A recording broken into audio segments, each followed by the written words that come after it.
प्रभु राम देव भगवान अल्लाह खुदा ईश आदि नाम एक ही शक्ति के हैं। वो कैसा है, कहां है, कैसे मिलता है, किसने देखा है? ये प्रश्नवाचक चिन्ह पूर्ण रूप से हटाने के लिए अवश्य सुनिए जगत गुरु तत्वदर्शी संत रामपाल जी महाराज के अमृत वचन, सर्व पवित्र धर्मों के पवित्र शास्त्रों के आधार पर। तब विष्णु जी के पास गए।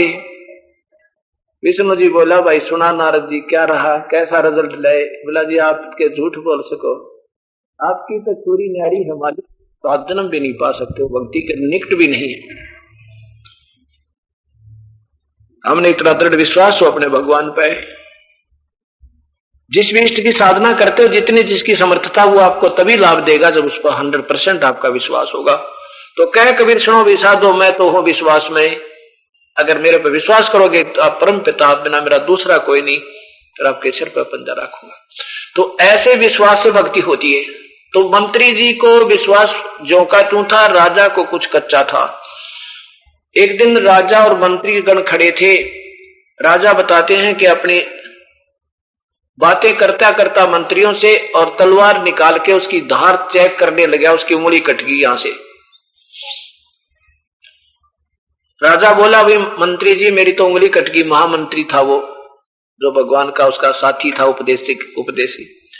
वो महामंत्री कहने लगा, बड़ा अच्छा हुआ राजन, भगवान जो करता बहुत अच्छा करता है।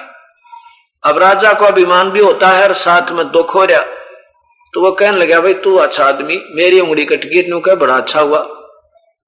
वो राजा बोला, इसको तो अंदर कर दो 6 महीने की, इसको तो कर दो, कैद में डाल दो, ये तो मेरा दुश्मन है, मेरी उंगली कटी, न्यू कह बड़ा अच्छा हुआ।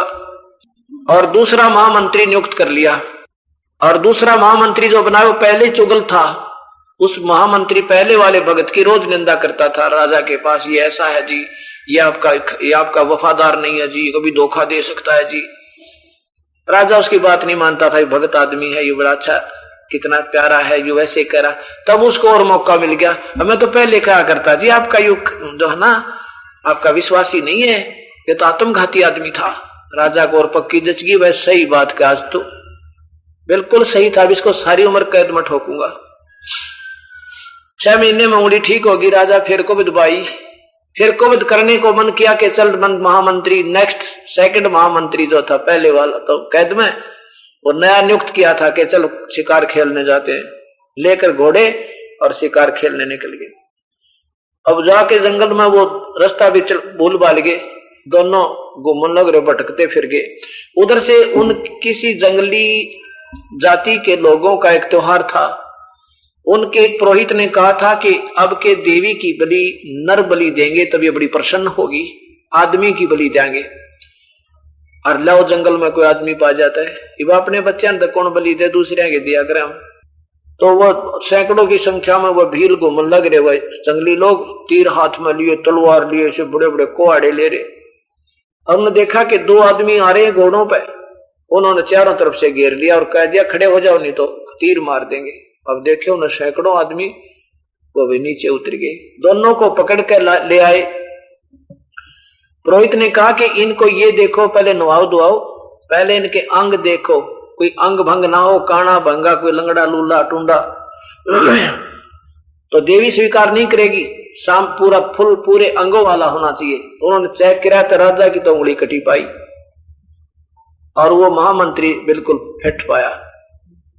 तो उन्होंने पुरोहित से कहा जी एक तो बिल्कुल ठीक है, एक की उंगली कट रही है।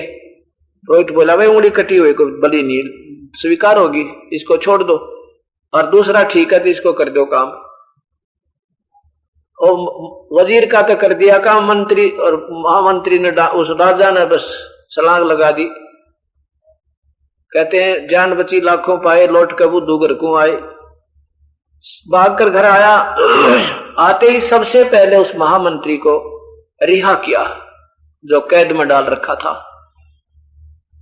महामंत्री से कहा कि महामंत्री जी आप उस दिन सही कह रहे थे कि मेरी उंगली कटी, ये बहुत अच्छा हुआ। अगर आज उस दिन मेरी उंगली नहीं कटती तो आज मेरी जान जाती और उस महामंत्री को तो उन्होंने बलि चढ़ा दिया जो मेरे साथ गया था। भाई मैंने तेरे को बड़ी गलत सजा दे दी महामंत्री जी, मुझे क्षमा कर दे, पर एक बात बता, चल मुझे मेरे लिए तो बहुत अच्छा हुआ, मेरी उंगली कट गई, आज मेरी जान बच गई, नहीं कटती तो आज मेरी मृत्यु थी, इसमें कोई शक नहीं। पर ये प्यारी आत्मा, भगत आत्मा, तेरे लिए क्या अच्छा हुआ, 6 महीने कैद काटी, मैंने घोर दुखी करे आपको।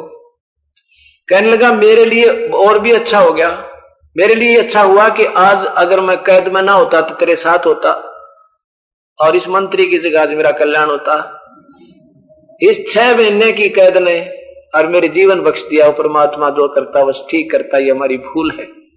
ये बिल्कुल सही है कि राज्य क्रमता राम की रजा धरे जो शीश, दास गरीब दरस परस तिस बैठे जगदीश। बोलो सतगुरुदेव की जय।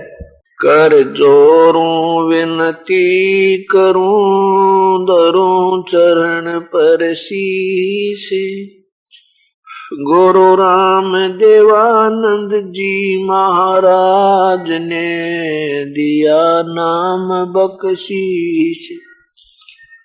कोटि कोटि सिजदा करूं, कोटि कोटि प्रणाम, चरण कमल में राखियो मैं बांधी जाम गुलाम। मैं अपराधी जन्म का, नक्शक बड़े विकार, तुम दाता दुखे भंजना, मेरी करो संभार। जय इब कै सतगुरु मिले, सब दुख आखू रो, चरणा ऊपर शीश धरूं हूँ, कहूँ जो कहनी हो।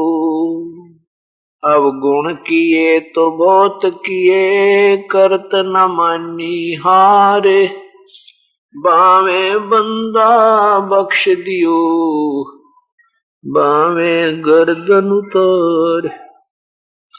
कबीर अवगुण मेरे बाप जी, बख्शो गरीब नवाजे, जो मैं पूत कपूत हूँ, बहुर पिता को लाज। सुरत करो मम साइया, हम हैं भव जल माही, आप ही बह जाओगे जो, तुम न पकड़ोगे बाही। पूर्ण ब्रह्म कृपा निदान, सुन के सो करता रे, गरीब दास मुझ दीन की, रखियो बहुत संभारे। राम नाम रटते रहो, जब तक घट में प्राण, कब हो तो दीन दयाल के, बनक पड़ेगी कान।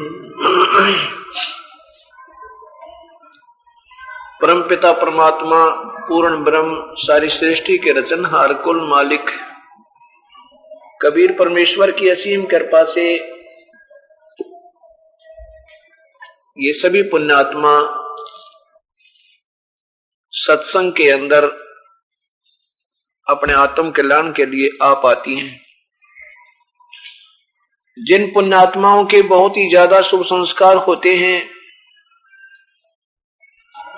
वे प्राणी ही परमात्मा की तड़फ करते हैं, उसकी तलाश करते हैं। और जब तक आत्मा को परमात्मा नहीं मिलेगा, तब तक इसकी तसल्ली नहीं हो सकती, ये संतुष्ट नहीं हो सकती। जैसे बच्चा मेले में अपने पिता के साथ गया हो या मां के साथ गया हो,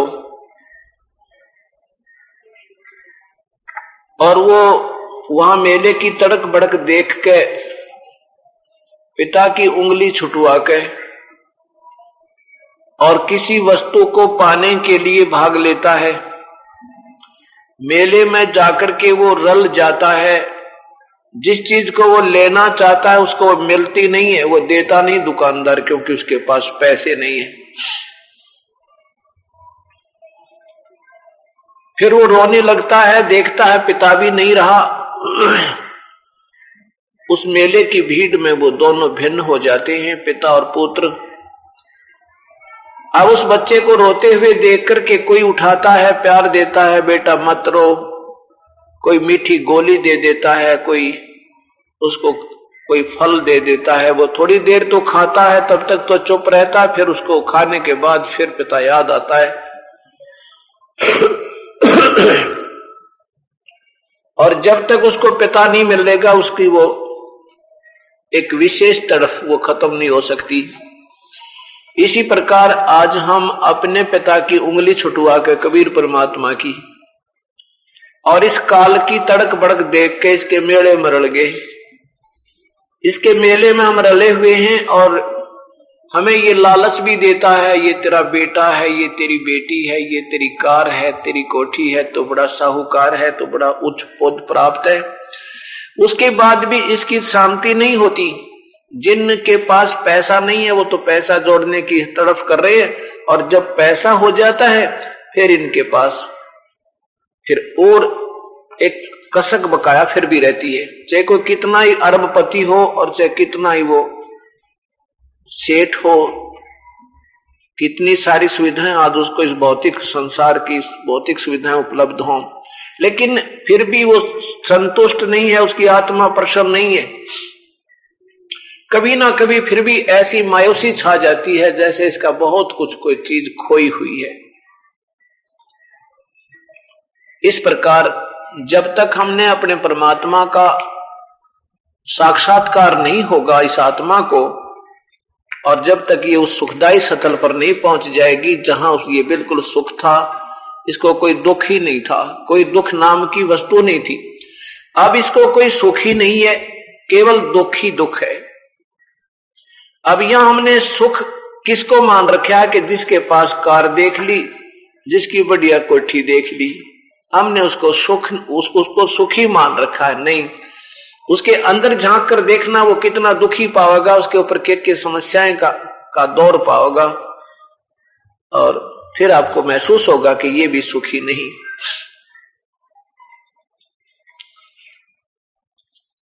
अब एक समय की बात है, जब ये दास सर्विस किया करता था तो हमने सरकार के कुछ ईंटें खरीदनी थी। उसके लिए हम एक भट्ठे वाले के घर पे गए तो दिन के 12 बज रहे, जून का महीना। तो वहां उससे पता किया तो उसके बच्चे कहने लगे, उनकी पत्नी मिली, वो कहने लगी जी वो भट्ठे पर गए हैं। भट्ठा वहां से 15-20 किलोमीटर शहर से था।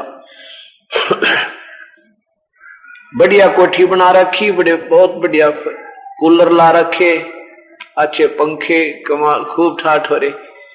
हम भट्ठे पर गए तो वो 1 बजे और भट्ठे के ऊपर खड़ा मजदूरों के पास उनके हिसाब किताब करने लग रहा। तो फिर हमने पूछा कि आप शाम को किस टाइम मिलते हो, आपसे वहां बात करें। कहने लगा जी शाम ना तो मैं फिर 8-9-10 बज जा मैंने जब आया करूं, और सुबह मैं 7 बजे आ लेता हूं यहां पे।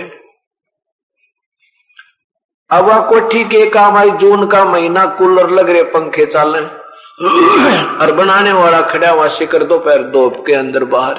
वह कोठी के काम आई उसका भाई। सुबह निकलो 7 बजे, शाम 9-10 बजे, एक रात पढ़ के काट के फिर सुबह फिर भाग लिया। तो यहां ऐसा ही स्थिति है। अब जैसे हम यहां आए हैं, यहां कोई सुखी नहीं।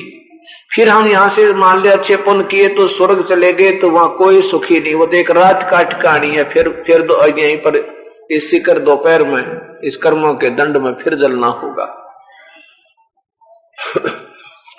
तो इस प्रकार हमें कहां वो सुख है, वो सुख हमें पूर्ण परमात्मा के पास सतलोक में है। जहां से हम बिछुड़ कर आए हैं। हम पहले सतलोक रहा करते थे, तो वहां इस काल परमात्मा के ऊपर आसक्त होकर हम यहाँ इस काल के जाल में फंस गए। हमारे पिता ने हमें अपने हृदय से उतार दिया, क्योंकि हम पतिव्रता पद से गिर गए, और उसका इतना भयंकर परिणाम आज भोग रहे हैं। कभी कुत्ते बनते हैं, कभी गधे बने, कभी सुअर बने, कभी कुतिया बने, कभी गधी बने, हे परमात्मा, और कभी गंदी नाली के कीड़े बने, कभी राजा बने, कभी रंक बने, कभी देव बने, कभी महादेव बने, कभी स्वर्ग जावे, कभी नरक जावे। बताइए क्या जीवन हुआ है मेरे मालिक। अभी तक सब महापुरुषों की, कबीर परमात्मा को छोड़कर और उनके संपर्क में आए हुए महापुरुषों को छोड़ के सभी की एक ही विचार है कि जन्म मृत्यु जीव की नहीं मिटे, और फिर भी कहते हैं हम मोक्ष की तलाश कर रहे हैं, मोक्ष के लिए प्रयत्न कर रहे हैं। फिर वो मोक्ष क्या चीज है? अब इन्होंने मोक्ष की संज्ञा स्वर्ग बना ली। मोक्ष का अर्थ जो है स्वर्ग बना लिया। मोक्ष का अर्थ होता है जन्म मृत्यु से मुक्ति पा लेना। ये मोक्ष का वास्तविक, मोक्ष माने राहत, छुटकारा। मोक्ष का अर्थ होता है छुटकारा, यानी गति। अब इन्होंने इतना मोक्ष है यहां पर, जैसे यहां से स्वर्ग पहुंच गए और स्वर्ग में 10 वर्ष, 20 वर्ष, 50 वर्ष रहे, 100 वर्ष रहे, और फिर लाखों वर्ष, 84 लाख दुनिया में कभी पशु बने, कभी पक्षी बने, कभी गंदी नाली के कीड़े, कभी जलचर वनचर बने। तो कहने का भाव ये है, तो इन्होंने उस स्वर्ग के पीरियड को थोड़ा सा जो मिलता है मलाई अपने कर्मों की, शुभ, वो भी अपने ही शुभ कर्मों की, उसको मोक्ष मान रखा। मोक्ष कितना मोक्ष है? जैसे मजदूर सुबह से लेकर और दोपहर तक टोकरी ढोए, जमींदार सुबह से लेकर और दोपहर तक काम करे, हल जोड़े, खेत में फसल काटे और 2 घंटे विश्राम कर ले वृक्ष के नीचे बैठ के, और फिर बाद दोपहर फिर लग जावे। ये इतना स्वर्ग समझो कि 2 घड़ी बैठ के 2 घंटे बीच में वृक्ष के नीचे रेस्ट कर लिया, वो मोक्ष मानते हैं ये लोग। इतना स्वर्ग में राहत है, ये स्वर्ग इतना है बस। अपने पूरे सभी संस्कार वश जो प्राणी ये दुख सुख पाता है, उसमें इतना मोक्ष है कि वो स्वर्ग में इतना राहत पा करके फिर कर्म आधार पर आ जाता है, कर्म क्षेत्र में। तो यहां हमने अब ये सोचना पड़ेगा कि भक्ति कैसे करें, किसकी करें। देखो, जो प्यारी आत्मा परमात्मा की तलाश कर रही है, उनको ये तो ज्ञान हो ही चुका है कि भगवान की भक्ति बिना ये जीवन बेकार है प्राणी का। इसलिए तो आप ढूंढ रहे हो परमेश्वर को। अब मैं ये भी सुना सकता हूं आपको, बड़े अच्छे शब्द भी सुना सकता हूं, सतगुरु की वाणी भी सुना दूंगा, और चेतावनी भी बता देता हूं कि राम नाम रटते रहो जब तक घट में प्राण, कभी तो दीन दयाल के भनक पड़ेगी कान। लूट सको तो लूट लो ये राम नाम की लूट, फिर पीछे फिर पछताओगे जब प्राण जाएंगे छूट। अब हमने ये फैसला करना है कि कौन से राम की भक्ति करें। अब यहां सारंगी भी ला सकते हैं हम, गाने वाले अच्छे सुरीली आवाज के बच्चे बहन बेटियां भी मिल जाएंगी जो इन शब्द वाणी को बहुत प्यार से गा सकते हैं, और साथ में हारमोनियम वगैरह का भी प्रबंध कर लें। उससे क्या होगा कि संख्या बहुत हो सकती है, केवल इस मन की बिगड़ी हुई आदत को उभारने वाली बात है। और हम गाते रहे भजले रे भगवान तेरे काम आवेगा, भजले रे भगवान तेरे काम आवेगा, और फिर बढ़िया बढ़िया गाने भी सुना दे और गाते रहे। लेकिन हमने पहले ये फैसला करना होगा कि कौन से भगवान की भक्ति करें जिससे हमें लाभ हो, ये मानव जीवन हमारा सफल हो। वो कौन है? वो प्रभु। ये पहले डिसीजन ये करना है। और जब ये फैसला हो जाएगा फिर हम भक्ति करेंगे तन मन धन ला के, एक रस होकर, फिर डगमग नहीं होंगे और फिर हमारी रुचि बढ़ेगी क्योंकि हमें सच्चाई का ज्ञान हो गया। अब जैसे आपको पता तो है नहीं तुम कौन से रास्ते जा रहे हो और अच्छी तरह स्पीड से जा भी रहे हो और वहां जाके आपने खूब जोर से चले गए 100 किलोमीटर अपोजिट साइड में दूसरी तरफ, तो वो स्पीड जो आपकी थी व्यर्थ गई। अगर आप पहले सोच समझ कर चलते कौन सा रास्ता हमारा है जिस मंजिल से हमने जाना है, 10 कदम भी रखते तो आपकी मंजिल नजदीक आती। अब पहले हम ये डिसीजन करके चलेंगे कि कौन सा रास्ता जाना चाहिए, फिर 10 कदम भी रखोगे, जितना भी पुण्य करोगे, जितना जब मंत्र करोगे, जाप करोगे, उतना ही तुम नेक्स्ट यानी कदम रख रहे हो परमात्मा की तरफ, सत्य मार्ग पर, सच्चे रास्ते पर। इसके लिए हमने ये सिलेक्ट करना है कि कौन से भगवान की भक्ति करें। अभी तक हमें ब्रह्मा विष्णु महेश के बारे में बताया गया था कि ये अजरो अमर है, सारी सृष्टि के रचनहार हैं, ये कुल मालिक हैं, लेकिन नहीं, अब इनके जो हिस्ट्री शीट देखी अर्थात इनकी जीवन लीलाएं देखी भगवानों की, इनमें तो पाया ये तो इतनी पावर के नहीं है जितने हमें बताया गया था। ये केवल 3 लोग के एक विभाग के मंत्री है। जैसे एक प्रांत में एक मंत्री होता है, मिनिस्टर होता है, उसकी एक पावर, उसकी भी पावर होती है, लेकिन वो एक विभाग में ही उसकी पावर होती है और उससे ऊपर उससे सेकंड पावर, उससे तगड़ी पावर शक्ति जो होती है वो मुख्यमंत्री होता है। ऐसे ही सब मुख्यमंत्रियों के परम शक्ति, इनसे ऊपर शक्ति जो है वो प्रधानमंत्री होती है। अब प्रधानमंत्री जो है वो अपने राष्ट्र का सुप्रीम पावर होता है, सुप्रीम राजा होता है यानी महाराजा होता है। अब साहब तो मंत्री भी है, साहब मुख्यमंत्री भी है, साहब प्रधानमंत्री भी है, साहब राष्ट्रपति भी साहब कहलाते हैं। अब इनकी शक्तियों में दिन और रात का अंतर होता चला जाता है। इसी प्रकार 3 लोग के राम हैं, ब्रह्मा विष्णु महेश, 3 लोग के साहिब ब्रह्मा विष्णु महेश एक विभाग के मंत्री हैं और इनके पिता ज्योति निरंजन काल है। ब्रह्मा विष्णु महेश का पिता ज्योति निरंजन है और इनकी माता दुर्गा है, शेरावाली भवानी, वैष्णो देवी जिसे कहें। ये भवानी जो है दुर्गा, ये ब्रह्मा विष्णु महेश की माता है।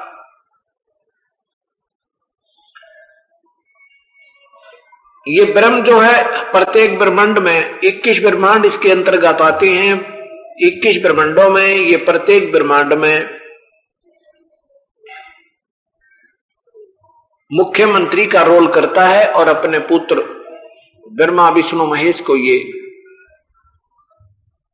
एक विभाग का मंत्री प्रत्येक ब्रह्मांड में बना देता है। एक विभाग, एक ब्रह्मांड में एक ब्रह्मा, एक विष्णु, एक शिव है। दूसरे ब्रह्मांड में इसके में ऐसे ही एक ब्रह्मा है, एक विष्णु, एक शिव, आत्मा दूसरी होती है।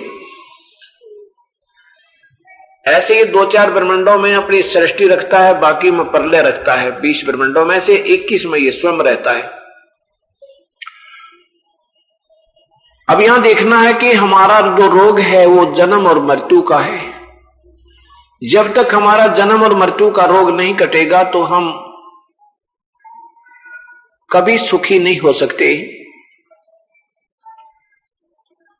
और जन्म और मृत्यु जैसा आपने देवी भागवत महापुराण भी दिखाऊंगा, उसमें ये स्वयं स्वीकार करते हैं ब्रह्मा विष्णु और महेश के हमारा तो जन्म और मृत्यु होता है, हम अजरो अमर नहीं है। ये देखिएगा देवी भागवत महापुराण, इसमें भगवान ब्रह्मा विष्णु शिव स्वयं स्वीकार करते हैं कि देवी से कहते हैं कि तू हमारी माता है, हम आपके पुत्र हैं और हम तो जन्म और मृत्यु के अंदर है हमारा, हम अजरो अमर नहीं है। तो इनके उपासक कैसे जन्म मरण से रहित यानी जन्म मृत्यु से रहित हो सकते हैं? कभी नहीं। अब ये कहां से प्रकाशित है, इनके अनुवादकर्ता कौन है, अनुवादक कौन है? हनुमान प्रसाद पोदार चिमन लाल गोस्वामी, और ये गीता प्रेस गोरखपुर से प्रकाशित है। इसके तीसरे स्कंद का थोड़ा सा अंश दिखाऊंगा, फिर जो नहीं विश्वास हो तो आप स्वयं खरीद कर इसको पढ़ सकते हो। ये देखिएगा तीसरा स्कंद, भगवान विष्णु जो है अपनी माता दुर्गा की महिमा गाते हुए आ रहे हैं इस तीसरे स्कंद में।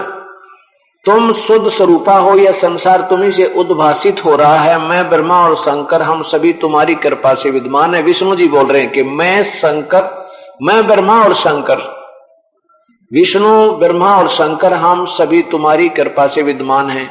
हमारा आविर्भाव मन जन्म और तिरोभाव में मृत्यु होता है। हमारा तो जन्म और मृत्यु होता है, केवल तुम ही नित्य हो, जगत जननी हो, प्रकृति और सनातनी देवी हो। भगवान शंकर बोले, देवी यदि माँ बाप विष्णु तुम्ही से प्रकट हुए हैं तो उनके बाद उत्पन्न होने वाले ब्रह्मा भी तुम्हारे बालक हुए, और फिर मैं तमोगुणी लीला करने वाला शंकर क्या तुम्हारी संतान नहीं हुआ? अर्थात मुझे भी उत्पन्न करने वाली तुम ही हो। इसे सिद्ध हुआ कि ब्रह्मा विष्णु महेश भी अजरो अमर नहीं है, इनका भी जन्म मृत्यु होता है, और इनकी मां जो है दुर्गा है और पिता इनका ज्योत स्वरूपी निरंजन ये काल है। ये सिद्ध हुआ। अब भगवान ब्रह्म भी अजर अमर नहीं है। गीता जी को भगवान श्री कृष्ण नहीं बोल रहे हैं, इसको ये काल बोल रहा है, ये ब्रह्म बोल रहा है। अब देखिए गीता जी में गीता बोलने वाले भगवान ब्रह्म, ये काल ज्योत निरंजन, ये कहता है कि मेरे और तेरे अर्जुन बहुत जन्म हो चुके हैं, उन सबको तू नहीं जानता, मैं जानता हूं। अध्याय नंबर 5-4 का और ये श्लोक नंबर 5 देखो। अध्याय नंबर 4 ये 5 नंबर है। हे प्रणतम अर्जुन, मेरे और तेरे बहुत से जन्म हो चुके हैं, उन सबको तू नहीं जानता, मैं जानता हूं। तू नहीं जानता, मैं जानता हूं। अर्थात ये गीता बोलने वाला भगवान ब्रह्म भी जन्म मृत्यु में है, ये भी अविनाशी नहीं है। और फिर देखिए इसी गीता जी के अध्याय नंबर 15 के श्लोक नंबर 16 में और 17 में क्या बताया कि 2 भगवान हैं, एक नाशवान तो ये ब्रह्म है और अक्षर पुरुष वो परब्रह्म है, लेकिन वो भी अविनाशी नहीं है। वास्तव में अविनाशी कोई और है जो तीसरे नंबर का परमात्मा है। अध्याय नंबर 15 का श्लोक नंबर ये 16 है। इधर देखिए, ये श्लोक नंबर 16 है, संस्कृत है। द्वौ इमौ पुरुषौ लोके झर्च अक्षर एवं च क्षर है सर्वाणी भूतानि कटुष्ट अक्षर उच्चते। इसका अर्थ है कि द्वि माने 2, इमौ माने इस पृथ्वी वाले लोक में, लोके माने लोक में, पुरुषौ माने भगवान है। कौन? क्षर और अक्षर। ये पुरुषौ जो है ये 2 के साथ लगेगा, क्षर पुरुष और अक्षर पुरुष, ये 2 भगवान हैं इस पृथ्वी वाले लोक में। और इसी प्रकार क्षर तो नाशवान ये ब्रह्म है, अक्षर कुछ अविनाशी इनका, इससे तगड़ा ये पर ब्रह्म है, कुछ अविनाशी है। और क्षर सर्वाणी भूतानी यानी सभी प्राणियों के नाश, सतुल शरीर तो नाशवान है और जीवात्मा अविनाशी कही जाती है। 2 अतिथि है इन 2 भगवानों के लोक में। एक तो ये नाशवान भगवान है ब्रह्म, ये स्वयं स्वीकार करता है गीता जी के 4थे अध्याय के 5वें श्लोक में कि मेरे और तेरे बहुत जन्म हो गए, अर्थात हम तुम तो जन्म मृत्यु के अंदर। और ये आगे प्रमाण मिल रहा है। फिर कहते हैं इससे कुछ तगड़ा, ये कुछ ज्यादा अविनाशी, कुछ स्थायी, ये परब्रह्म है। लेकिन अब तीसरा श्लोक, ये 17वां श्लोक स्पष्ट करता है कि ये दोनों भी अविनाशी नहीं, वो अविनाशी वास्तव में अविनाशी तो कोई और है। अब देखो यहां से इस संसार में नाशवान और अविनाशी भी ये 2 प्रकार के पुरुष हैं। या 2 भगवान लिखना था, ये 2 प्रकार के भगवान हैं। पुरुष माने भगवान, प्रथम अर्थ पुरुष का प्रभु होता है, और परमात्मा ने अपने जैसा स्वरूप इस मानव को दिया है, इसलिए इसको भी पुरुष कहते हैं। लेकिन जहां पर ये परमात्मा की महिमा चलती है तो पुरुष शब्द भगवान का बोधक है। पुरुष माने परमात्मा है। और इसी प्रकार इसकी इन दोनों ही भगवानों के लोकों में ये प्राणी जो सथुल शरीर था इनका नाशवान है, जीवात्मा अविनाशी है। सीधा साधा मृत्यु नहीं रुकती क्योंकि ये नाशवान है, और नाशवान की शरण में जाने से हम कभी अविनाशी नहीं हो सकते, अविनाशी पद प्राप्त नहीं कर सकते। उत्तम पुरुषत्व अन्य वास्तव में भगवान, सही भगवान पुरुषोत्तम तो कोई और है, उत्तम पुरुष यानी वास्तव में सच्चा भगवान, उत्तम सबसे श्रेष्ठ परमात्मा तो इन दोनों से भी अन्य है। परमात्मा इति उदाहरते उसे भगवान कहा जाता है। यही ये माने जो तीनों लोकों में प्रवेश करके है, लोक त्रयमय अविश्य विभर्ति अवय ईश्वर, वो अविनाशी परमात्मा और वही तीनों लोकों में प्रवेश करके सबका धारण पोषण करता है। उत्तम पुरुष तो अन्य ही है या भगवान लिखना था, उत्तम भगवान तो इन दोनों से भी न्यारा है जो तीनों लोकों में प्रवेश करके सबका धारण पोषण करता है एवं अविनाशी परमेश्वर परमात्मा इस प्रकार कहा गया है। अब क्या सिद्ध हुआ? अभी तक ये सिद्ध हो गया कि ये दो भगवान, एक तो ब्रह्मा विष्णु महेश भी नाशवान है, स्वयं स्वीकार कर रहे, और क्षर पुरुष भी नाशवान है, ये स्वयं कहता है, इसका नाम ही क्षर पुरुष ब्रह्म ज्योति निरंजन गीता बोल रहा है श्री कृष्ण में प्रवेश करके। वो कहता है कि तेरे और मेरे अर्जुन बहुत जन्म हो चुके हैं, इसलिए वो भी जन्म मृत्यु में। अब ये गीता जी में बताया जा रहा है कि वो अक्षर पुरुष होता अविनाशी भगवान। ये कितना अक्षर है? जैसे एक तो मिट्टी का कप हो चाय पीने वाला, और एक लोहे स्टील का कप हो, तो मिट्टी वाले कप चीनी वाले कप की तुलना में स्टील का कप अविनाशी नजर आता है, लेकिन वास्तव में अविनाशी नहीं है, क्योंकि उसको जंग लगेगा, उसका विनाश होगा, मिट्टी होगी, पर समय बहुत लगेगा, इसलिए उसको भी स्थायी कहा है। लेकिन वास्तव में सोना जो मेटल है, जो धातु है, वो वास्तव में अविनाशी। ऐसे वो तीसरे नंबर का परमात्मा पूर्ण ब्रह्म सतपुरुष अकाल मूर्त सब स्वरूपी राम, वो अविनाशी है और उसी वही सब का कुल मालिक है। उसी से वो सब तीनों लोकों में प्रवेश करके सबका धारण पोषण वही करता है। अब 15वें अध्याय को देखिएगा आप गीता जी के गीता जी के 15वें अध्याय से पहले आप इसको देखिएगा। एक एग्जाम्पल है, फॉर एग्जाम्पल जिसे कहते हैं। क्या है कि ये इसका अर्थ ये बनता है, आज से ये है 15वें अध्याय का, कि ये उल्टा लटका हुआ संसार रूपी वृक्ष है। उल्टा लटका हुआ संसार रूपी वृक्ष है। ऊपर को जड़ तो पूर्ण परमात्मा है जो तीनों लोकों में प्रवेश करके, यानी यहां से खुराक चलती है, सबका पालन पोषण ये जड़ ही करती है। अब कबीर परमात्मा इसी 15वें अध्याय को एक श्लोक में कह देते हैं। क्या कहते हैं? अक्षर पुरुष एक पेड़ है, निरंजन वागी डारे, ये तीनों देवा शाखा है, पात रूप संसारे। ये परमात्मा क्योंकि कबीर परमात्मा अपने द्वारा रची हुई सृष्टि को आप ही बताता है ना, कोई नहीं बता सकता उसके रचे हुए ब्रह्मांडों को। अब देखो, जो जड़ से ऊपर दिखाई देता है वो पेड़ कहलाता है, मिट्टी से बाहर जो दिखाई देता है वो पेड़ कहलाता है, और उससे नीचे जड़ होती है उस पेड़ की। जड़ तो ये पूर्ण परमात्मा है, उसे आगे जो तुरंत जमीन से बाहर दिखाई देता है वो तना कहलाता है। उसको समझो अक्षर पुरुष समझो, अक्षर पुरुष ये परब्रह्म समझो। और उससे फिर एक मोटी डाल निकली है, वैसे तो ऐसी ऐसी बहुत डालें होती हैं, उनमें से एक मानो एक मोटी डाल जो है वो ये क्षर पुरुष, ये ब्रह्म ज्योति निरंजन है। ये परब्रह्म है, ये ब्रह्म है, पूर्ण ब्रह्म गुप्त है, वो जड़ है, वो दिखाई नहीं दे रहा आपको।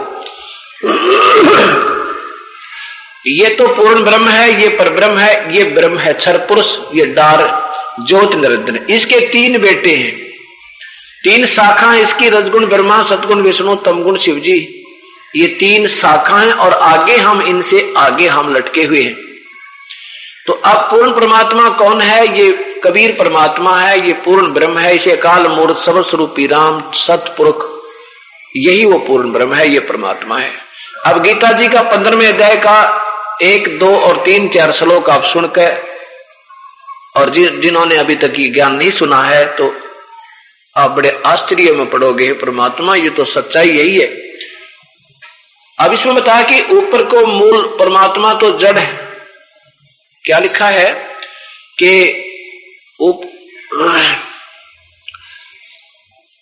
ये पूर्ण परमात्मा, पूर्ण पुरुष, आदि पुरुष परमेश्वर मूल वाले, आदि पुरुष परमेश्वर मूल वाले, यानी आदि पुरुष यानी सदा का भगवान, सबसे आदि माने सबसे पहले वाला परमात्मा, वो कबीर साहब जिसने सब ब्रह्मांड रचे, वो तो जड़ है इस पौधे, इस संसार रूपी वृक्ष की, और नीचे को तीनों गुण रूपी विषय विकारों की शाखा है। ये रजगुण ब्रह्मा, सतगुण विष्णु, तमगुण शिव जी, ये तो शाखा है। तो अब देखना कि हमने जड़ की पूजा करनी है, ना कि तनों की, ना टानी की, ना डार की। अब ये भगवान जो गीता बोल रहा है, ये ब्रह्म बोल रहा है, काल बोल रहा है। देखिएगा गीता जी, ये पवित्र शास्त्र गीता जी, अध्याय नंबर 15, पंचदशो अध्याय, अथ पंचदशो अध्याय। पहला ही श्लोक है, आदि पुरुष परमेश्वर मूल वाले, यानी जिसकी जड़ तो वो ऊपर को पूर्ण परमात्मा है। अधः शाखम, अधः शाखम माने नीचे को शाखा वाला, इसका सीधा अर्थ ये बने, अधः माने नीचे को, अधः अधम गति कहते हैं, अधम माने नीचे को गिरावट वाला काम, अधम नीच को कहते हैं। अधः माने नीचे को शाखा वाले संसार रूपी पीपल के वृक्ष को अविनाशी कहते हैं। इसको एक उदाहरण देकर समझाना चाहा है कि समझो एक पेड़ समझो उल्टा लटका, जिसको ऊपर की जड़ है, नीचे को उसकी तीनों गुण रूपी शाखा है, और वेद जिसके पत्ते कहे गए हैं, उसी संसार रूप वृक्ष को जो पुरुष जो मूल सहित तत्व से जानता है, वह वेद के तात्पर्य को जानने वाला है। अब यह भी स्पष्ट कर दिया कि जो इस पूरे ब्रह्मांडों को जड़ कौन है, तना क्या है, डार कौन है, टहनी कौन है, पत्ते क्या है, ऐसा कोई संत जानता है तो वो समझो तत्वदर्शी संत है। वो तत्व से जानता, वो वेद के तात्पर्य को जानने वाला है, वो तत्वदर्शी संत है। अब गीता बोलने वाला भगवान कह रहा है कि अर्जुन, उस परमात्मा के बारे में मैं पूर्ण जानकारी तुझे नहीं दे सकता, उसके लिए तो उन सत्संग को सुनो, उन संतों के सत्संग को सुनो जो परम तत्व के जानने वाले हैं। अध्याय नंबर 4 का और श्लोक नंबर देखिएगा 34। उस ज्ञान को तू तत्वदर्शी ज्ञानियों के पास जाकर समझ, उनको भली भांति दंडवत प्रणाम करने से, उनकी सेवा करने से और कपट छोड़कर सरलता पूर्वक प्रश्न करने से वे परमात्म तत्व को भली भांति जानने वाले ज्ञानी महात्मा तुझे तत्व ज्ञान का उपदेश करेंगे। अब देखो कितना स्पष्ट क्या भगवान कहता है कि मैं नहीं जानता उस परमात्मा के बारे में पूरी जानकारी, वो तो कोई संत है, वो ढूंढ ले भाई। और वो तत्वदर्शी संत, और तत्वदर्शी संत है कौन, ये भी संकेत कर दिया इस 15वें अध्याय के प्रथम श्लोक में, कि जो इस संसार रूपी वृक्ष को ऊपर, जो जिसकी पूर्ण परमात्मा जड़ रूप है और तीनों गुण रूपी नीचे शाखा है, और वेद आदि जिसके पत्ते कहे गए हैं, उस संसार वृक्ष को जो व्यक्ति मूल से लेकर, जड़ से लेकर और सारे को तत्व से जानता है, वह वेद के तात्पर्य का जानने वाला, अर्थात वो तत्वदर्शी संत है। ये भी प्रमाण कर दिया कि वो है तत्वदर्शी संत, और वो संत तुझे मिल जा, फिर उसको दंडवत प्रणाम करना, चरणों में गिर जाना, उनसे नम्रता पूर्वक अपने कल्याण का मार्ग पूछना और फिर उसकी भक्ति करना। अब दूसरे शब्द देखिए, दूसरे में गीता अध्याय नंबर 15 का श्लोक नंबर 2। उस संसार वृक्ष की तीनों गुण रूप रजगुण ब्रह्मा, सतगुण विष्णु, तमगुण शिव जी रूप गुण, ये तीनों गुण है, रजगुण ब्रह्मा है, सतगुण विष्णु, तमगुण शिव जी। अब इससे पहले थोड़ा सा और विश्वास आपका दृढ़ करना पड़ेगा कि ये रजगुण ब्रह्मा है, सतगुण विष्णु, तमगुण शिव जी, नहीं तो आप फिर विचलित हो जाओगे। ये देवी भागवत महापुराण, इसमें देखिएगा स्वयं भगवान शंकर स्वीकार करते हैं कि तुम, हे माता देवी, अपनी मां से कह रहे हैं कि आपने मुझे तमोगुण क्यों बना दिया, विष्णु जी को सतोगुण किस लिए बनाया। अथ देवी भागवतम सभास्तिकम स मातम खेमराज श्री कृष्ण दास प्रकाशन बंबई, ये यहां से प्रकाशित है। और इसके तीसरे सकंद में देखो, अथ श्री मद देवी भागवते भाषा टीका युक्ते तृतीय सकंद प्रारंभते, तीसरा सकंद प्रारंभ होता है। अब इसमें भगवान शंकर स्वयं स्वीकार करते हैं कि माता, यदि आप हमारे ऊपर दया युक्त हो, हमारे पर दयालु हो, तो मुझे तो आपने तमोगुण क्यों बना दिया। 7वां श्लोक समाप्त होता है, ये 8वां यहां से प्रारंभ होता है। हे माता, यदि हमारे ऊपर आप सदा दया युक्त हो, तो हमको यानी मुझको तमोगुण किस प्रकार प्रदान किया है, ब्रह्मा को रजोगुण और हरि यानी विष्णु को सतोगुण क्यों बना दिया। फिर देखो अध्याय नंबर 7 का समाप्त हुआ, ये 8वां प्रारंभ होता है। हे माता, यदि हमारे ऊपर सदा आप दया युक्त हो तो हमको तमोगुण में किस प्रकार प्रदान किया, ब्रह्मा रजोगुण और हरि सतगुण। अब संस्कृत भी देखो, ये संस्कृत सहित है। ये 7वां समाप्त हुआ और 8वां प्रारंभ हुआ। यदि दया धर्मना न सदाम्बिक के कथम अहम विहित चय। शंकर जी कहते हैं मुझे अहम माने मुझे तमोगुण क्यों बना दिया, विहित तमोगुण क्यों बनाया। कमल जय, कमल से उत्पन्न होने वाले ब्रह्मा को रजोगुण संभव रजोगुण क्यों बना दिया। और सुहित किमु, और क्यों सुहित माने बना दिया सतोगुण विष्णु हरि, विष्णु को तूने सतोगुण क्यों बना दिया। अब इसे सिद्ध हो गया कि रजगुण ब्रह्मा है, सतगुण विष्णु, तमगुण शिव जी। क्योंकि अभी शास्त्र को समझने में आपको ज्यादा दिक्कत नहीं आएगी, नहीं तो ये अनजानपने में, क्योंकि ये नया ज्ञान है, सत्य ज्ञान है, इसमें ये प्राणी अब ठोड़ ठोड़ अटकेगा ये दिमाग। और पहले चाहे कोई कुछ भी बता रहा था, हमें कोई परवाह नहीं थी, सत्य मान लेते थे, जो कह रहा सत्य है। और अब सत्य को भी सत्य मानने में थोड़ी सी दिक्कत आएगी। अब देखियो इसमें शिव पुराण भी देख लीजिए। इस शिव पुराण में आपको दिखाते हैं कि तीनों देवताओं में गुण है, ब्रह्मा विष्णु महेश तो गुण युक्त है। और ये काल, क्योंकि ये काल जो है ये इनका पिता है शिव, ये त्रिलोकीय शिव का चित्र आप देख रहे हो। और इसका पिता भी महाशिव रूप में रहता है, इनका पिता ब्रह्मा विष्णु महेश का। ये देखो अंदर से कहां से प्रकाशित है, इनका कौन अनुवाद करता है। ये है संपादक हनुमान प्रसाद पोदार, और इनके पीछे मुद्रक है गीता प्रेस गोरखपुर। अब इसमें ये स्वयं स्वीकार करते हैं कि तीनों देवताओं में तो गुण हैं। ये देखो 9वें अध्याय का, ये 9वां अध्याय है, ये ऊपर वाला, ये एंड में लिखा है 9वां अध्याय आखिर में। इस प्रकार ब्रह्मा विष्णु और रुद्र इन तीनों देवताओं में गुण हैं। रजगुण ब्रह्मा है, सतगुण विष्णु, तमगुण शिव जी, परंतु शिव गुणातीत माने गए हैं। ये चौथा कौन हो गया फिर। तीन तो ये है, तीनों देवताओं में गुण है, ब्रह्मा विष्णु और रुद्र इन तीनों देवताओं में गुण है, परंतु शिव गुणातीत माने गए हैं। ये शिव कौन है, ये काल है, सदाशिव रूप में, महाशिव रूप में, ये रोल करता रहता है। ये सिद्ध हो गया कि ब्रह्मा विष्णु महेश, रजगुण ब्रह्मा है, सतगुण विष्णु है, तमगुण शिव जी। अब यहां से फिर आगे गीता जी समझ में आओगी। उल्टा लटका हुआ संसार रूपी वृक्ष है, ऊपर को जड़ तो पूर्ण परमात्मा है, तीनों गुण रूपी ये शाखा, रजगुण ब्रह्मा, सतगुण विष्णु, तमगुण शिव जी। ये तो इस संसार रूपी वृक्ष की शाखा है। फिर देख लीजिए, क्योंकि ये पहली जैसा केजी जैसा ज्ञान प्रारंभ होगा आपका, फिर जाके आप समझने लगोगे कि अभी तक हम गलत ज्ञान पर, शास्त्र के विरुद्ध ज्ञान पर ज्यादा आरूढ़ हो चुके हैं। अब ऊपर को जड़ तो ये पूर्ण परमात्मा है, अक्षर पुरुष एक पेड़ है, इससे आगे ये पेड़ कहलाता है। अक्षर पुरुष एक पेड़ है, निरंजन वा की डार, ये परब्रह्म तो तना है, ज्योति निरंजन डार है। तीनों देवा शाखा है, ये पात रूप संसार।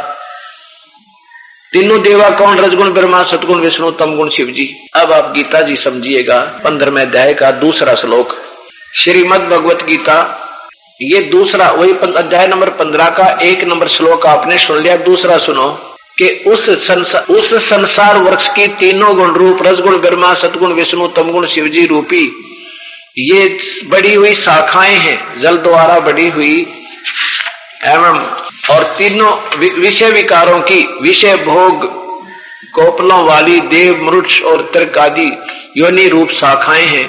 नीचे और ऊपर को सर्वत्र फैली हुई मनुष्य लोक में कर्मों के बंधन में, कर्मों में बांधने की यही कारण है, जीव को फंसा भी यही रहे हैं। सीधा लिखा है कर्मानुबंधनी मूलानी, कर्मों के बंधन में बांधने की मूल कारण है, और ये मूलानी है, बस जड़े हैं, और नीचे और ऊपर सभी लोकों में व्याप्त हो रही है।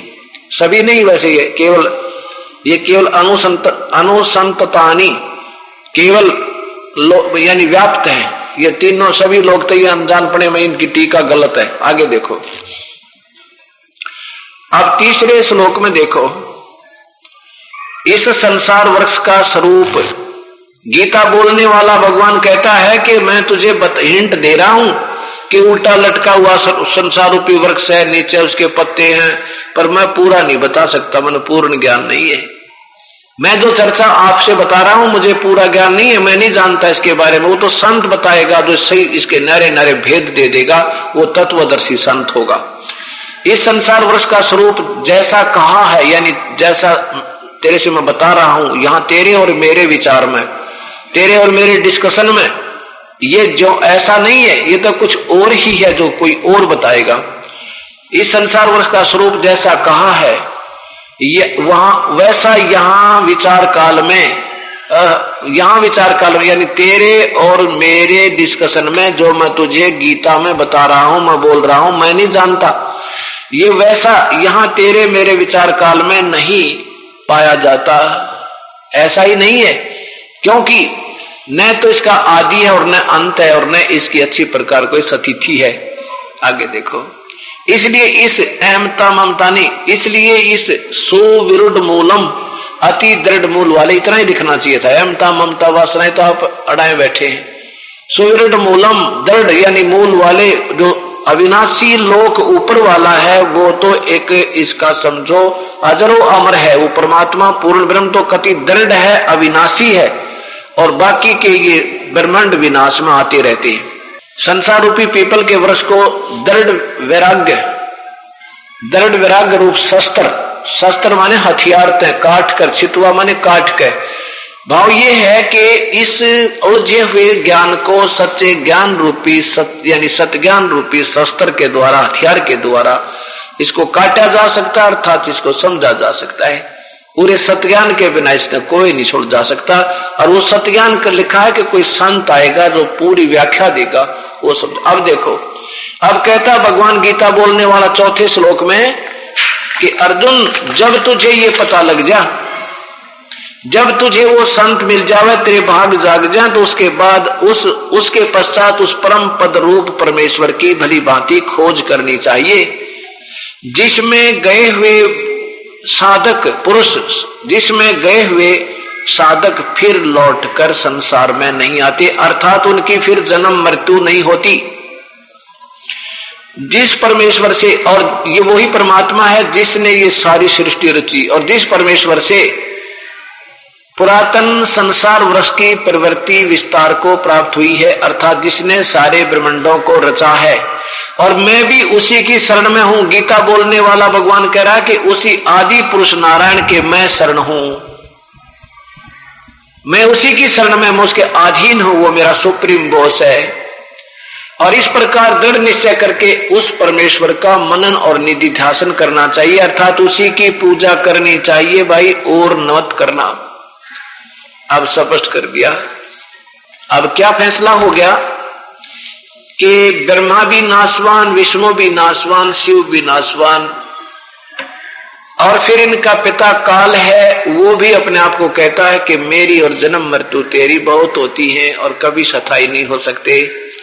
गीता ने जी ने यह भी बता दिया कि ब्रह्म भी नाशवान है, पर ब्रह्म भी अक्षर पुरुष भी नाशवान है, वास्तव परमात्मा कोई और है। और खुद ये गीता बोलने वाला भगवान कह रहा है कि मैं इस संसार को, सारे ब्रह्मांडों को नहीं बता सकता, और वही जब तुझे पूर्ण मुक्ति चाहिए उस परमात्मा की शरण में चला जा, और मैं भी उसी की शरण में हूं। जब तत्वदर्शी संत तुझे मिल जाए तो उसके बाद उस परम पद परमेश्वर की है, उस परमेश्वर के सतलोक की खोज करनी चाहिए, फिर उसे की भक्ति करना चाहिए। मैं भी उसी की शरण हूं, मैं उसके अधीन हूं। अब एक समय कबीर परमात्मा जब सहश्री आए हुए थे, वो सतपुरुष अकाल मूर्त, वो सर्व स्वरूपी राम, वो पूर्ण ब्रह्म, काशी में जब आए हुए थे, एक गोरखनाथ नाम का बहुत बड़े सिद्ध पुरुष हुए हैं, और उन्होंने कबीर साहब के शिष्य जो है रामानंद जी, कबीर साहब के गुरुदेव जो थे रामानंद जी, एक बहुत बड़े अच्छे विद्वान, उनका बड़ा बोलबाला था काशी में, बड़े उन्होंने जितनी उनकी बुद्धि ने समझने काम किया, सोचने, अपने हिसाब से उन्होंने बहुत ही अच्छी साधना प्रारंभ करवाई थी वेदों और गीता अनुसार। ओम नाम की साधना बताते थे, बाकी अन्य जो ऊत भूत के ये जाड़े जपटे जो पाखंडी ब्राह्मण उनको बहकाए बैठे थे, भोली आत्माओं को बहका रहे थे, उनसे पीछा छुटवाया था, काफी सत भक्ति को उभारा था। लेकिन वो भी केवल ब्रह्म तक सीमित थे और विष्णु जी को सुप्रीम पावर मान के उसी की आराधना किया करते थे। उन्होंने 1400 ऋषि शिष्य बना रखे थे जो जन जन को जाकर के भगवान विष्णु की महिमा समझाया करते थे, और ये अन्य पूजाओं को बंद करवाते थे। जो जैसे कोई झाड़े लाने वाला, कोई हाथ देखने वाला, ये इस तरह की पूजाएं उन्होंने काफी ऊत बूत की पूजा बंद करवा दी थी। तो कबीर परमात्मा के शिष्य गरीब रामानंद जी के शिष्य कबीर परमात्मा हो चुके थे। उन्होंने एक लीला करके उनको सद्बुद्धि दी थी रामानंद जी को। उसमें गोरखनाथ नाम का एक सिद्ध पुरुष काशी में आया और उन्होंने रामानंद जी से कहा, को संदेशा भिजवा दिया कि तुम हमारे साथ गोष्ठी करो, क्योंकि उसमें वैष्णव साधुओं की महिमा बढ़ गई थी, नाथ परंपरा वालों की वहां पर जो महिमा नहीं रही थी। तो ऐसे वो अपने नाथ परंपरा को बढ़ावा देने के लिए गोरखनाथ जी आए थे। अब यहां थोड़ी सी असमंजस पड़ जाता है। जो ज्यादातर करने वाले दिमाग के व्यक्ति होते हैं वो ये सोचेंगे कि गोरखनाथ जी तो आज 900 वर्ष पहले हुए हैं और कबीर साहब 600 वर्ष पहले हुए हैं। उनके 300 वर्ष की आपस में समकालीनता के अंदर अंतर था, वो समकालीन नहीं थे। अब ये बातें, क्योंकि आज हम कलयुगी लोग भक्ति से बहुत दूर और परमात्मा की परिभाषा से बहुत दूर हो चुके हैं। ये क्या होता है, ये सिद्ध पुरुष जो होते हैं ये अपने इनकी कुछ इतना मोक्ष बन जाता है, इनकी कमाई है कि ये जब चाहे शरीर धार कर जो के तो उसी शरीर में ये प्रकट हो सकते हैं, जब चाहे उसको अंतर ध्यान कर सकते हैं। इनका कुछ समय होता है, किसी के 1000 वर्ष भी हो सके हैं, किसी के 500 वर्ष भी हो सके हैं। तो उस दौरान वो ऐसे अपनी लीला दिखाता रह सकता है, शरीर को अंतर ध्यान कर सकता है। शरीर एक छोड़ दिया तो एक लिंग शरीर बन जाता है। लिंग शरीर, एक लिंग शरीर कैसा होता है कि वो ज्यों का तो दिखाई देता जैसा पहले शरीर में था वो, और उसका भी कोई समय होता है, फिर वो भी बैटरी डिस्चार्ज हो जाएगी, फिर वो भी नहीं रहेगा। तो ऐसे वो गोरखनाथ अपना लिंग शरीर बनाकर घूम रहे थे और जब चाहे वो दर्शन दे सकते थे, जब चाहे अंतर ध्यान हो जाते थे। तो ऐसे आकर के उस गोरखनाथ जी वहां प्रकट हुए, काशी में आकर के रामानंद जी को संदेशा भिजवा दिया कि मेरे साथ गोष्ठी करो, और जो चर्चा में हार गया वो जीतने वाले का शिष्य बनेगा। और शिष्यों के समेत उसने उसकी शिष्यों के समेत उसने अपनी हार मान करके और सब शिष्यों समेत उसका शिष्य बनना पड़ेगा। अब रामानंद जी ने जब ये खबर सुनी तो वो घबरा गए। उन्होंने सोचा भाई ये तो बड़े सिद्ध पुरुष हैं और लोग तो इनके ड्रामेबाजी ने देख कर, इनकी सिद्धि को देख करके इनको विजयी घोषित कर देगी और हमारी हार निश्चित है। ये सोचकर उन्होंने सभी अपने अनुयायियों से कह दिया था कि तुम अपने ये तिलक तलक मत लगाना, आज कोई पहचान ना ले तुमने। कबीर साहब को जो पता चला तो उसने कहा कि स्वामी जी, और वैसे तो आप जानी जान हैं, जैसे करोगे वैसे ही कर लेंगे, कृपा आप, अगर आपकी आज्ञा हो तो चलना चाहिए। हमने हार जीत तो होती रहती है और संत हार जीत नहीं मानते। अब अनजान पन्ने में लोग उनको अगर जिता भी देंगे तो कोई बात नहीं, वो हार नहीं है, वो तो अनजानों की सोच है और आपकी इच्छा। तो रामानंद जी बड़े प्रसन्न हुए कि जब कबीर साहब ने कह दिया तो कोई दिक्कत नहीं। तो जी वो दोनों सभी और भी दर्शक साथ में कबीर साहब व श्री रामानंद जी कहां पहुंच गए, जहां पर वो गोष्ठी होनी थी, वो मंडप लगा हुआ था। वहां पर गोरखनाथ जी बैठे थे आसन लगाकर जमीन पे, और वहां अपना त्रिशूल गाड़ रखा है। त्रिशूल होता है 3 ऊपर 10, 3 होते हैं ऊंचे सिरे से, और एक नीचे से लोहे की रॉड सी तले तो पहना और नीचे थे उसको ऐसे गाड़ देते, बाला टाइप होता है, उसको ऐसे गाड़ के खड़ा कर रखा है, साथ में बैठा है। उधर से रामानंद जी गए तो उनको एक अलग से आसन दे दिया। कबीर साहब अपने गुरुदेव के चरणों में बैठ गए। नीचे वो ऊपर की पैड़ी पर थे, उससे नीचे के स्थल पर थे कबीर परमात्मा। अब उन्होंने ये गुरु मर्यादा बनाए रखने के लिए ये सब लीलाएं की थी परमेश्वर कबीर साहब ने। तो जो ही रामानंद जी ने कहा कि उसने गोरखनाथ जी ने कहा रामानंद जी से कि रामानंद मेरे साथ गोष्ठी करो, चर्चा करो मेरे साथ। तो कबीर साहब खड़े हुए, वो छोटी सी उम्र के बालक रूप में थे परमात्मा, उसमें अपने शरीर दिखा रहे थे बालकपन का। कबीर साहब खड़े हुए और कहा स्वामी नाथ जी पहले मेरे साथ चर्चा करो, पीछे मेरे गुरु जी से बात करो। अब गोरखनाथ कहने लगा कबीर तू कब से सन्यासी बन गया, कब से तू वैष्णव बन गया, कल का बालक और गोष्ठी करेगा तू गोरखनाथ से, तेरी क्या उम्र है, तू कौन है, कहां से आया है। अब गोरखनाथ कबीर साहब बोले अगर नाथ जी अगर मेरी उम्र पूछा है तो तुझे उम्र बताता हूं, और मैं कब से ये सन्यासी बना हूं वो भी बताता हूं।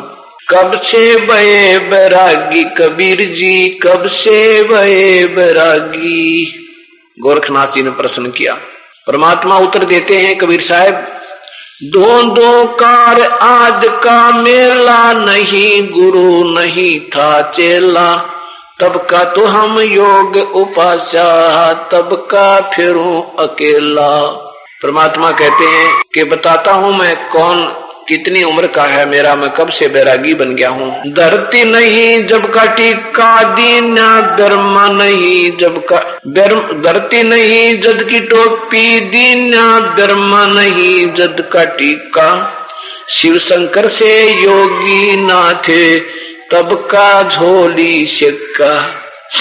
उस दिन कबीर साहब तिलक ला के वैष्णो साधु बन के जा रहे थे, ऊपर टोपी गले में माला और हाथ में फावड़ी ले रहे थे, जो पूरा डट कर गए थे बनावटी। पता था उस मालिक ने वो क्या क्या वचन करेगा। क्या बताने लगे, द्वापर की हम करी फावड़ी, त्रेता का हम डंडा, सतयुग मेरी फेरी दुआई, कलयुग फिरो नौखंडा, कलयुग फिरो नौखंडा। देखो आपकी तो छुरी न्यारी हमारी सात जन्म भी नहीं पा सकते, भक्ति के निकट भी नहीं है।